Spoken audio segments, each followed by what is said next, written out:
Wow, patch 9.1.5 is being released on November 2nd. I can't wait to see how this shakes up the Mythic Plus metagame and maybe potentially even removes Frost Mages and Windwalker Monks from the meta, Dratnos.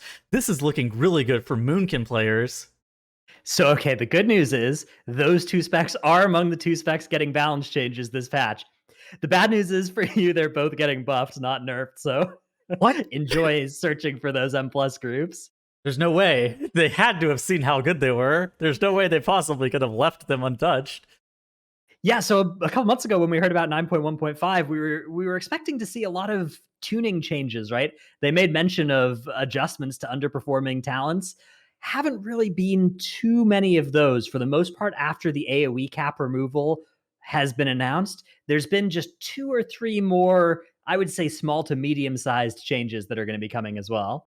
Yeah, and honestly, nothing is really going to be shaking up the meta in terms of like what is being changed. I think one of the only real like buffs to classes that we've seen, I think there was like a 4% Frost Mage single target buff that's really happening. So outside of these AoE app changes like you were talking about, like we see on screen right here, there's not really much that's going on in the terms of like class balance for this patch, which it is. Like, it is a large undertaking to be able to uncap all of these classes, but it is a astonishingly low amount of class tuning that we have expected.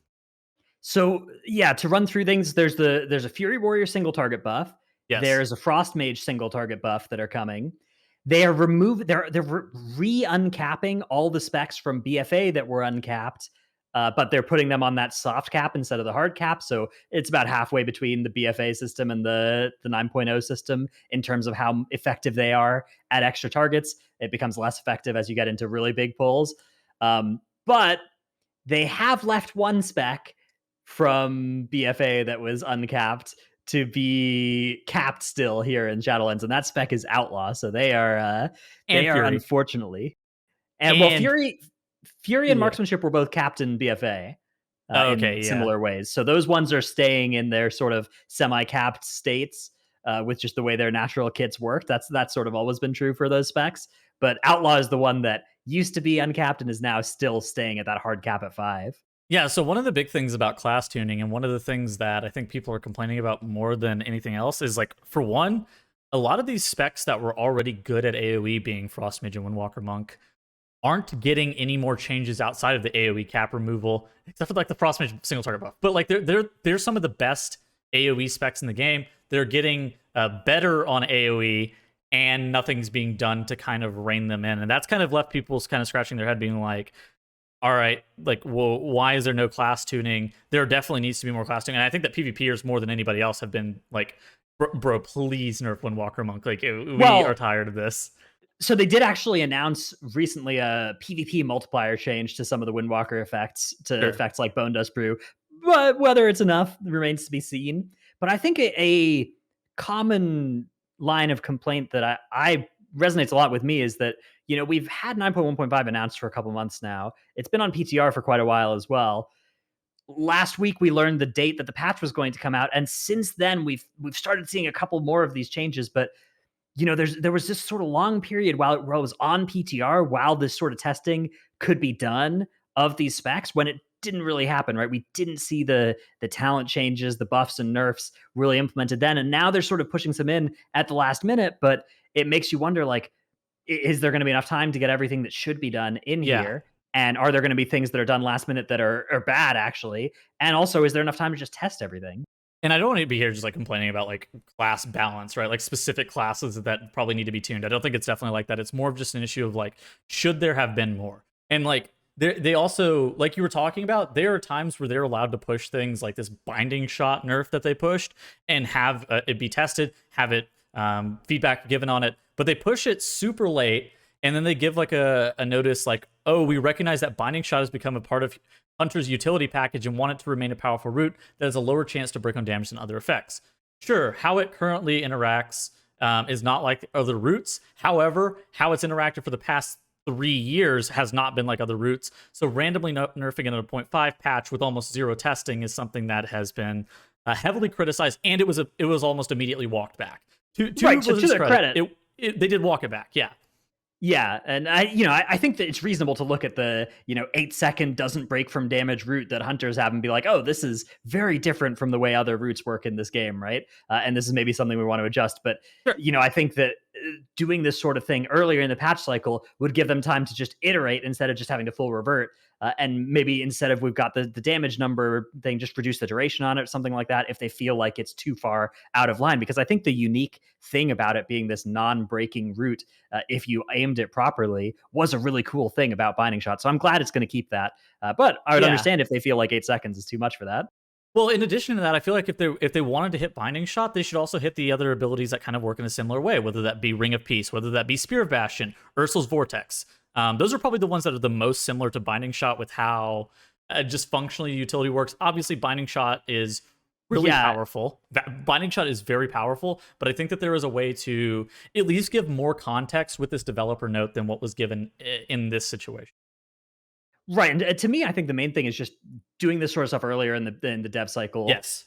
would be a really nice thing to see, so that there's enough time for it to reliably work out well and have the feedback and have the time to play with it. Luckily, the things did work out here for the Binding Shot, but there's definitely way more stuff that we would like to see coming in terms of those promised talent changes that were talked about when this patch was first announced that really have yet to materialize.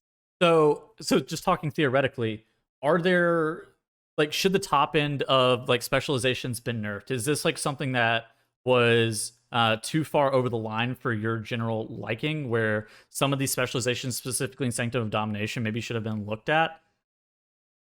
Yeah, so if you look, this is the mythic parses on Sanctum. You can see there are a couple outliers here. Couple of grains of salt to be taken here. You see Balance Druid at the top. The top Balance Druid parses also are going to be getting PIs though, right? Whereas This a is true. lot of the specs, the specs that do a lot of damage and scale well with PI are going to look even better than they actually are here. That being said, I do think an adjustment to the Venthyr Moonkin ability could be fair for Sure. that spec. I do also think that like balance this patch has been pretty good just Yeah, as a whole. I don't think that like many specs are completely out of line. This is even talking about like the lower end, like right.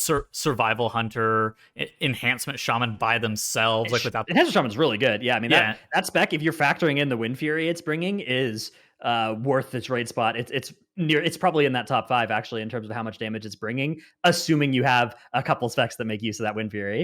exactly. But I think that like the maybe the top could have been take a couple percent off the top, maybe give a couple percent to some of this Destro lock, this survival hunter, this beast mastery hunter, because we saw the frost mage get a 4% single target buff, but it's like the only one out of the bottom that is getting any like reasonable changes in terms of their damage that they're getting. Yeah, so I tend to agree with you that like the overall balance is quite good right now. So we don't really need. I don't need to see like 20 specs numerically adjusted or anything like that. I do think this would have been a good time though to look at specific underperforming and cool talents and buff those. And there's right now a lot of specs just have a cookie cutter build that really has several options that are never realistic to pick. Some of which that's fine. Sometimes it's fine for there to be talents that are just kind of bad or fun and kind of cool, but not supposed to actually be competitive. They're just supposed to be for using out in the world or whatever, and that kind of stuff. But some are actually cool, have been good in the past, have been fun when they've been good in the past, and are in a state of disrepair right now. That I think that when the balance is this good, that's the great time to make those sorts of changes. I do think also that they this could have been Yes. a great time to look at our friendly holy paladins and potentially petition them for maybe even a bit of a rework. Like it's not just about Ashen Hollow. They could have gutted Ashen Hollow straight into the ground, and like that would have been very reasonable. I think that they could have even gone a little bit further with how Holy Paladin functions and taken this point 0.5 patch to be like, all right, so a lot of the player base not super thrilled with how Holy Paladin is playing. At the same time, this Ashen Hollow button, a bit of an outlier in terms of how much damage it's providing. Yeah, I do think Ashen Hallow is most of the culprit here because the Kyrian Holy Paladins I know are having a blast this expansion. That Covenant is fun. It feels balanced and fair as well from what Sure. I've seen of it. So I think just Ashen Hallow needs to be catapulted into the sun. Yeah, but I do think that as a whole, it's not a lot of things that needed significant class tuning, but it was just more of like there are a few outliers. I'm surprised that they're not doing something that's a little bit more aggressive with those specializations that are being uncapped on their AoE. Because at Yeah. least for Mythic Plus specifically, this is probably one of the best balance patches for Mythic Plus in terms of like viability from top to bottom. That's not like super indicative during whenever you're looking at like damage meters for Sanctum of Domination. That's not always going to be the case. But at the same time, it's the balance. It always feels like every specialization, if you are of a quality player, at least this season, you can be brought. And that's actually the case for almost every single season. But it feels like almost now more than ever, you can make it work and you can earn a spot with just your play, as opposed to being a little bit more of a fodder reroller. Yeah, the bottom specs, if you look like at Raider IO rankings, they're within a couple hundred points in general of the top specs. If you look at like the best player playing each of those specs, and there have been a lot of seasons in history where that has not been true, where there's been a gulf between some specs. So I agree. I think the Mythic Plus metagame is doing pretty well, but I worry about the buffing of Windwalker and Frost for that metagame. So if there were three things that we could change about class balance as a developer, like what would be like the top three things? Because I think for me, number one is probably Ashen Hollow.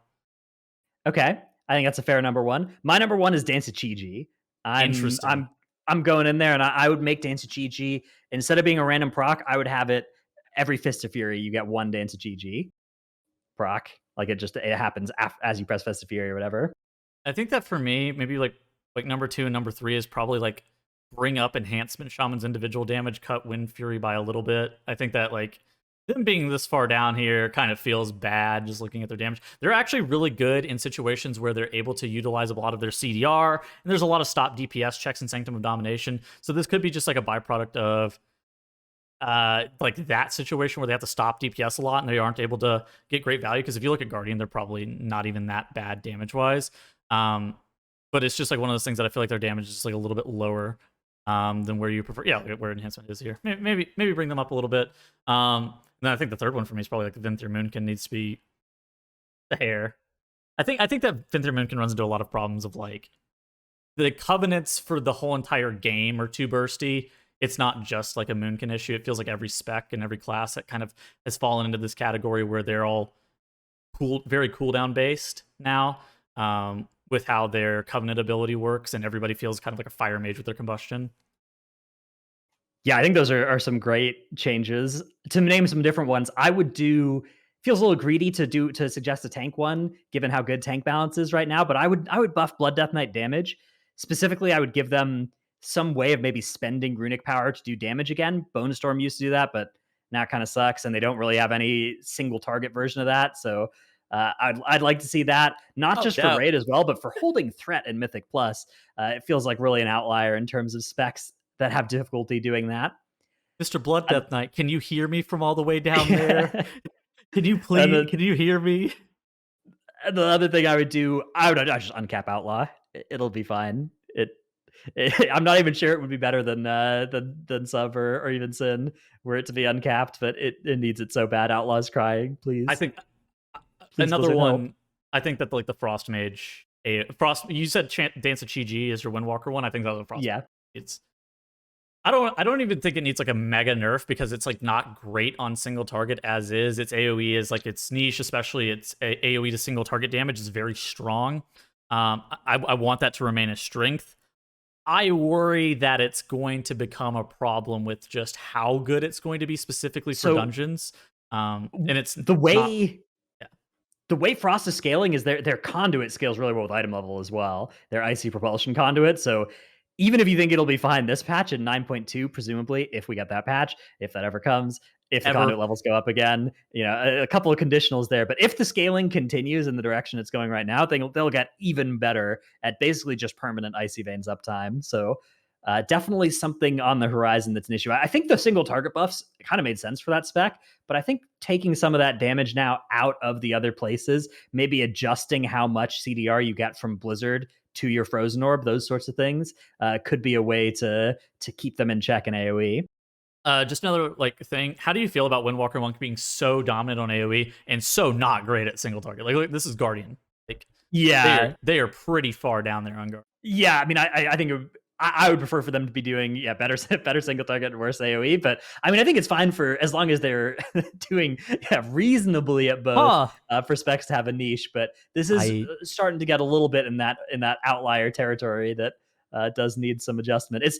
It's not the this isn't the worst graphs I've ever seen on Warcraft logs. Those were damage to bosses on Zool and Uldir, where the yellow line at the top was twice the length of any of the others. But other than that, this is pretty bad. Yeah. Yeah, so it's like look at how far ahead they are, and then you convert it to all bosses, and then they're just like second, but then they're also like second to last on the single target. Right. Stuff. It's all that damage is just coming from the AoE on the AoE fights, which turns out there's enough of that for a spec that is that good at Windwalker to be good. So Yeah, love it.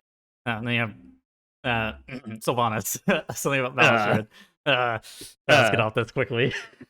let's flee from that slide as All quickly as right. possible. Anyways, 915 coming soon. I'm really surprised at the lack of class changes. I don't think that I really don't think that there needed to be a lot. I think that people are surprised at the severe lack of them, especially since like I think that one of the biggest things is like how seasonal World of Warcraft is.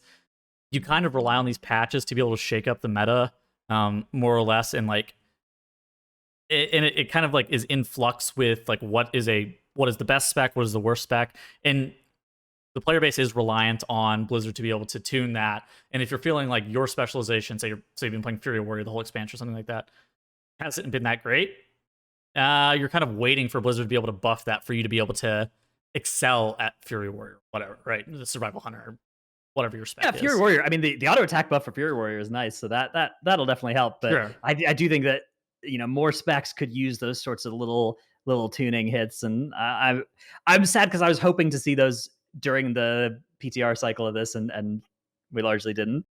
All right. Well, it is what it is. Hopefully, come 9.2, they can retool, look at It's some still of going to it. be a great patch as well. I mean, the AoE cap and the Covenant changes alone are still huge positive changes. Just the cherry on the top we were told about is actually missing. So Yeah, sad. how it goes. All right. So enjoy your uncapping. If you're a Windwalker main, congratulations on your massive buffs. In the meantime, Yeah, let us know in the comments your changes as well. Your 3 changes. If you could make any 3 changes to like balance or whatever, like we were talking, we each gave ours. Add yours as well. Let us know. all right. That's going to be it from us today. Hope you guys all have a great rest of your day, and we will see you guys later. Goodbye. Bye.